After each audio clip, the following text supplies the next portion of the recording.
प्रधानमंत्री नरेंद्र मोदी ने 2024 में एनडीए के लिए 400 प्लस सीटों का टारगेट दिया है। इस टारगेट को अचीव करने के लिए पीएम समेत बीजेपी के तमाम दिग्गज जमीन पर मेहनत कर रहे हैं। एनडीए में नए सहयोगी दलों को शामिल किया जा रहा है, लेकिन सियासी गुणा गणित के बाद भी एबीपी न्यूज और सी वोटर के ओपिनियन पोल के मुताबिक एनडीए 400 सीटों के टारगेट से पीछे है। आखिर ऐसा क्यों हो रहा है? वो कौन से राज्य हैं जहां पर एनडीए का प्रदर्शन कमजोर है और वो कौन से नेता हैं जो एनडीए को कड़ी चुनौती दे रहे हैं? ये रिपोर्ट देखिए।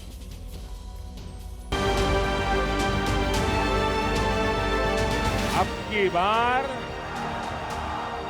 एनडीए सरकार 400 पार, 24 में 400 पार। फिर एक बार सबसे ज्यादा सीटें भी बीजेपी को ही मिलेगी।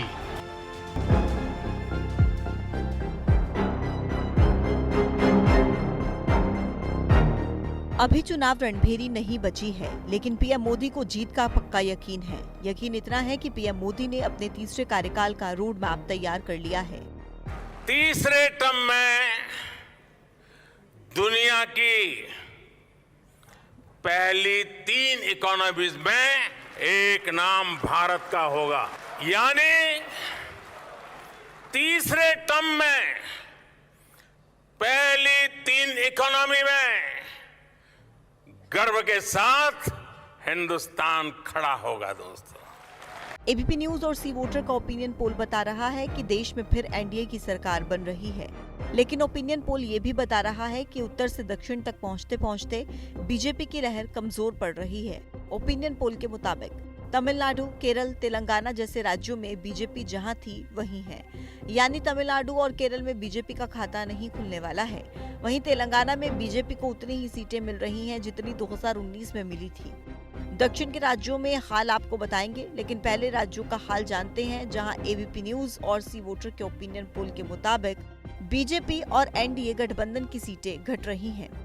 महाराष्ट्र में एनडीए को सबसे ज्यादा 13 सीटों का नुकसान हो रहा है।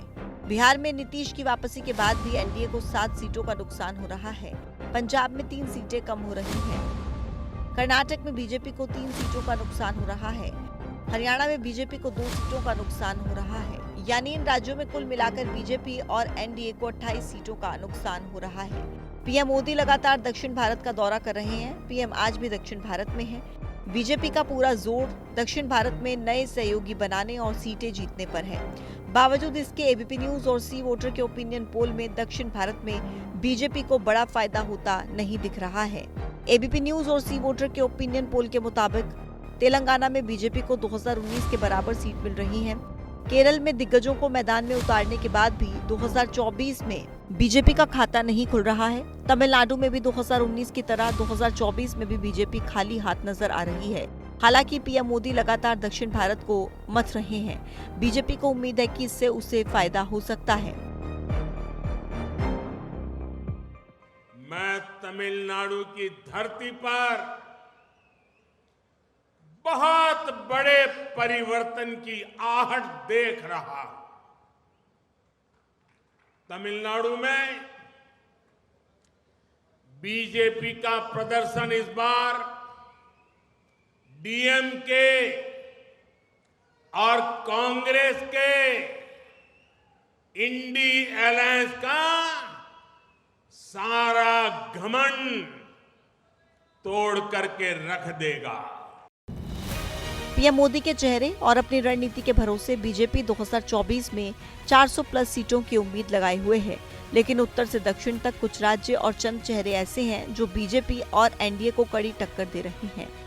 तमिलनाडु में एमके स्टालिन, केरल में कांग्रेस और लेफ्ट, महाराष्ट्र में उद्धव, शरद पवार और कांग्रेस, बिहार में तेजस्वी यादव के नेतृत्व में विपक्षी महागठबंधन, पश्चिम बंगाल में ममता बनर्जी, पंजाब में कांग्रेस और केजरीवाल, हरियाणा में कांग्रेस बीजेपी के अश्वमेध को रोक रहे हैं। इन राज्यों और इन विपक्षी दिग्गजों के कारण ही एबीपी न्यूज और सी वोटर के ओपिनियन पोल में बीजेपी 400 प्लस के आंकड़े से पीछे नजर आ रही है।